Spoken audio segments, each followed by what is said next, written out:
Gospoda prosim, če si lahko masko potegne pod nosnice. Odpremo bris, ki je primeren za odvzem nazofarinksa, se pravi palčka, ki ima konico oblikovano v vatirano palčko.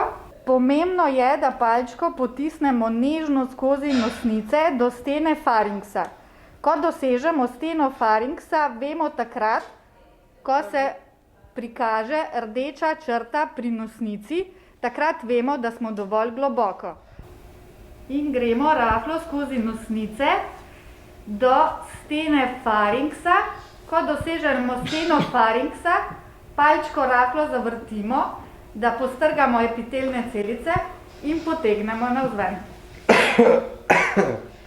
Palčko vstavimo v gojišče, ki je namenjeno za dokaz SARS-CoV-2 in pravilno evidentiramo ter odpošljamo s spremnim listom v mikrobiološki laboratorij.